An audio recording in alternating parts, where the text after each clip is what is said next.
JEE NEET समझा रहे हैं, बच्चा वो करना ही नहीं है आपके।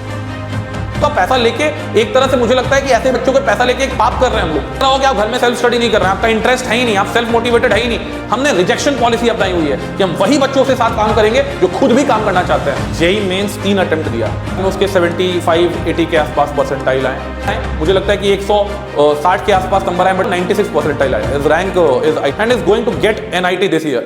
So hello students and dear parents, this video is going to be very important for all the aspirants of JEE Mains जिन्होंने इस साल JEE Mains का एग्जामिनेशन लिखा है 2025 में, और जो JEE Main 2026 या JEE Main 2027 को टारगेट कर रहा है। ये वीडियो जो है आज तक ना इंडिया में बना था और काफ़ी हिस्टोरिकल मूवमेंट होगा ये कोचिंग इकोसिस्टम में, क्योंकि जो बातें मैं आपको आज बताने वाला हूँ वो आपको सुन के थोड़ा कड़वा लगेगा, पर ये हकीकत है और सच जो होता है ये आपको चुभता है, बट आपको ये लॉन्ग टर्म में बच्चों फायदा देगा। पेरेंट्स की भी मैं उम्मीद करूंगा कि आप भी इस वीडियो को बहुत ढंग से समझिएगा।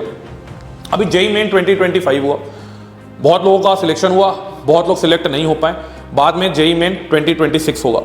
देखिए जेई मेन का जब प्रिपरेशन बच्चा करता है तो in that case the only thing जो आप लोग सोचते हैं कि कोचिंग फीस कितना है, वो सबसे बड़ी स्टेज पे आपकी गलती होती है कि कोचिंग फीस के बारे में आप सोचते हैं। कोचिंग फीस से बड़ी चैलेंजेस यहां पे आपके साथ प्रेजेंट होती है, क्योंकि कोचिंग फीस तो एक पार्ट है, यहां पे अदर चैलेंजेस क्या है। सबसे पहली बात, जो कोचिंग आप चूज कर रहे हैं वहां पे क्या आपके बच्चे को पर्सनल मॉनिटरिंग मिलेगी, पर्सनल मेंटोरशिप मिलेगी, पर्सनल गाइडेंस मिलेगी, उसका आंसर आप कभी नहीं खोजते हैं। सेकेंड, क्या जेई मेंस का बच्चा तैयारी कर रहा है, नीट की तैयारी बच्चा कर रहा है, तो क्या आपका बच्चा उस लायक है या है ही नहीं।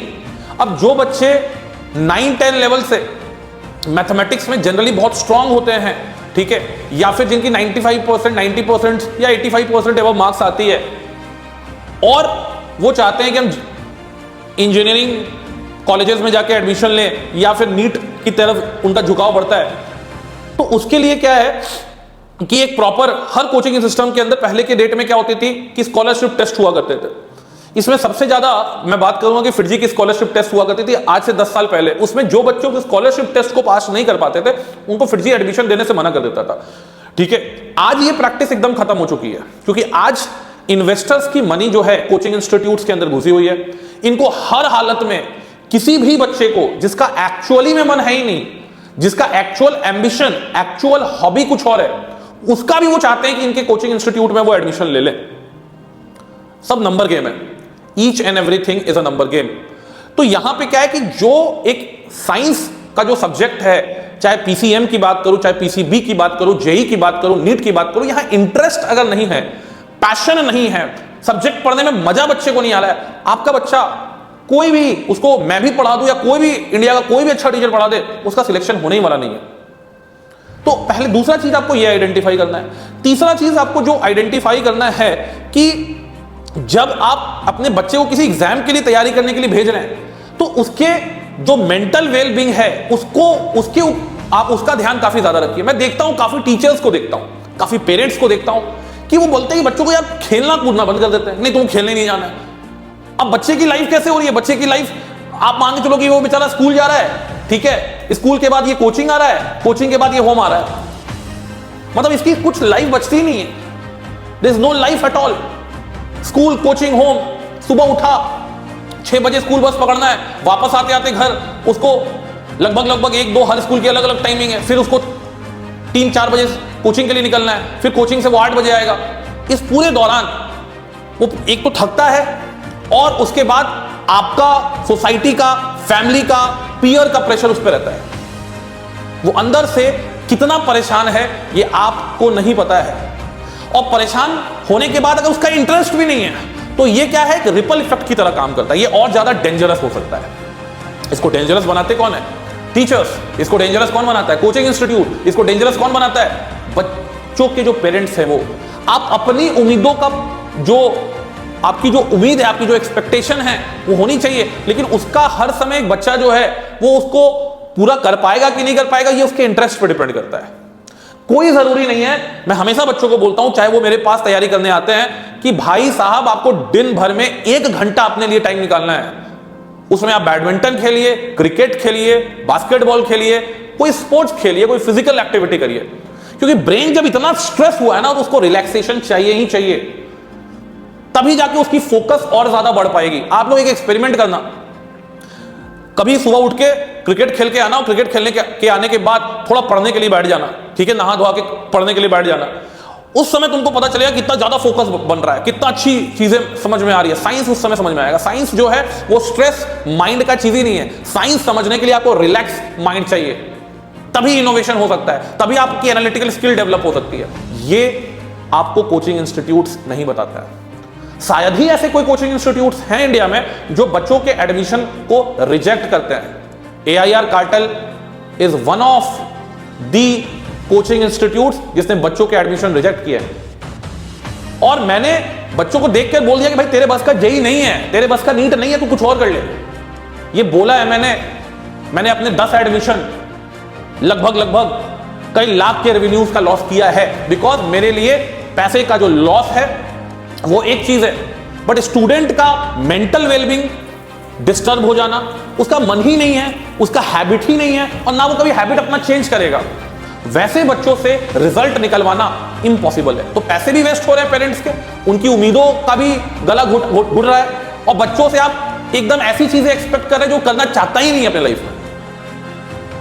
तो accept this hard hitting truth. यह सच कड़वा है, लेकिन अगर आपका बच्चा जेई और नीट नहीं करना चाहता है, उसको जबरदस्ती फोर्स ना करिए। It is not only about the coaching fees, it is about many of the aspects of your children's life. और इससे क्या है कि उसको क्या करना है। हम लोग बहुत सारी मूवीज देखते हैं कि बच्चा जो करना चाहते हो उसको करने देना चाहिए। 3 इडियट्स एक समय एक मूवी आई थी, काफी समझाया गया। तारे जमीन पर एक मूवी आई थी, बट क्या हकीकत में हम उसको अप्लाई कर रहे हैं? नहीं। कोचिंग इंस्टीट्यूट के पास डेटाबेस रहता है, वो कॉल करते हैं आपको कि भाई आके आप ये करिए, जेई नीट समझा रहे हैं, बच्चा वो करना ही नहीं है आपके, उसका हैबिट ही नहीं है, वो 10 घंटे बैठ ही नहीं सकता है, 6 घंटे बैठ ही नहीं सकता, इसी में वो परेशान है।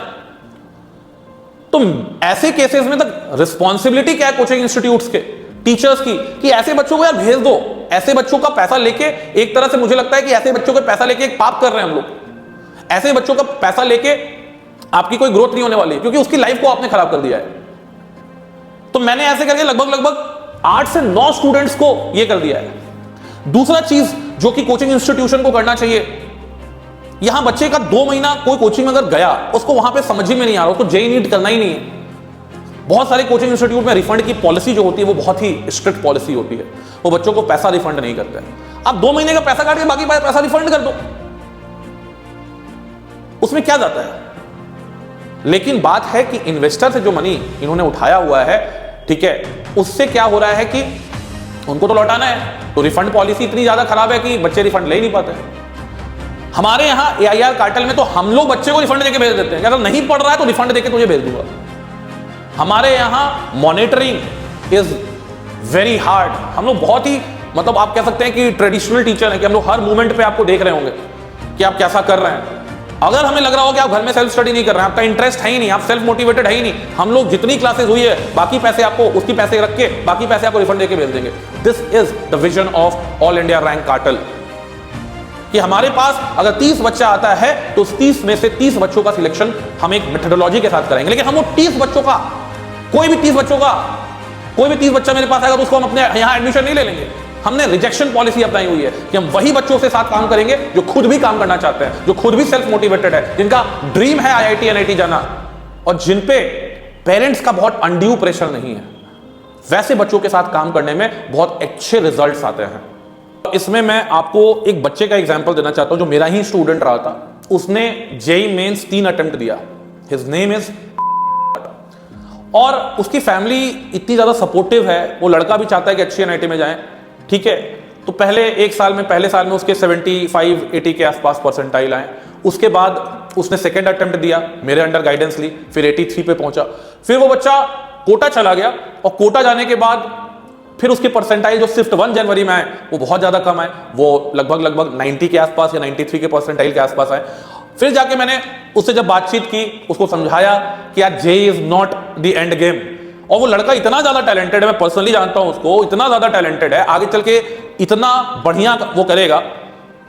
एक जेई मेन जैसा एग्जाम उसके टैलेंट को डिस्क्राइब नहीं कर सकती है। फिजिक्स, केमिस्ट्री, मैथ उसके टैलेंट को डिस्क्राइब नहीं कर सकता है। और इस बार जब उसका शिफ्ट 2 हुआ, मेरे से बातचीत हो रही थी, तो उसके नंबर काफी अच्छे आए। मुझे लगता है कि 160 के आसपास नंबर आए, बट स्टिल जो परसेंटाइल था, चूंकि इस बार कुछ ना कुछ एनटीए ने खेल किया, तो उसमें उसका परसेंटाइल जो आया वो 96 परसेंटाइल आया। Is rank is I think 59,000 and is going to get NIT this year.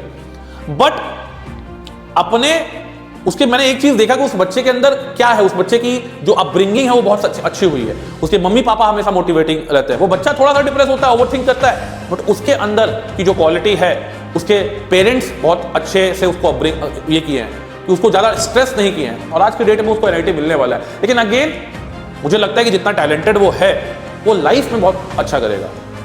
तो ये जो रैट रेस चल रहा है ना कि 25 लाख नीट, जेई में 15 लाख लोग बैठ गए, ये रैट रेस मुझे लगता है खत्म होना चाहिए। और इसके लिए मेरा गुजारिश रहेगा पेरेंट्स से कि आप अपने बच्चों के साथ समय व्यतीत करिए। बच्चों से मैं रिक्वेस्ट करूंगा, आप अपने पेरेंट्स के साथ फ्रेंडली होइए, उनसे अपने इश्यूज डिस्कस करिए। अगर आप जेई या नीट नहीं करना चाहते हैं तो आप क्या करना चाहते हैं? आप ग्राफिक डिजाइनिंग करना चाहते हैं, आप डेटा साइंस में जाना चाहते हैं, आप पायलट बनना चाहते हैं, आप वीडियो एडिटिंग में जाना चाहते हैं, आप कोडिंग करना चाहते हैं, तो डायलॉग जितना आप क्लियर रखिएगा अपने पेरेंट्स के साथ, उतना ज्यादा बच्चों आपको फायदा मिलेगा। आपके जो पेरेंट्स है, पापा मम्मी लोग हैं, उनके साथ तो आपको पूरा ओपन रहना चाहिए। आप अपने स्कूल टीचर्स के साथ ओपन रहिए। डायलॉग जितना करिएगा, आपके प्रॉब्लम्स का सॉल्यूशन उतना जल्दी आएगा। And this is the thing that I wanted to share with you. इसलिए मैंने बोला कि जो मैं बातें बोलूंगा वो इस पूरे कोचिंग इकोसिस्टम को एथिकल बनाने का है, इस पूरे कोचिंग सिस्टम को ऐसी जगह बनाने का है जहां से बहुत अच्छे माइंड निकले। ठीक है, ऐसी जगह नहीं बनाना है जहां पे बच्चों का मेंटल वेलबींग बहुत ज्यादा अफेक्ट हो रहा है, उनकी क्रिएटिविटी कहीं और जाके यूटिलाइज हो सकती थी, किसी और फील्ड में जाके यूटिलाइज हो सकती थी, उसकी क्रिएटिविटी को हमने बर्बाद कर दिया। तो इसको पूरा चेंज करने के लिए किसी ना किसी को तो बोलना पड़ेगा, क्योंकि मुझे लगता है कि किसी के बोलने से फर्क पड़ेगा। और अगर मेरे बोलने से फर्क पड़ेगा तो मैं ये सच आपके साथ एक बार नहीं, आपके साथ 100 बार बोलूंगा, क्योंकि ये फर्क पड़ना बहुत ज्यादा जरूरी है। तब तक के लिए जय हिंद, जय भारत एंड जय बांग्ला।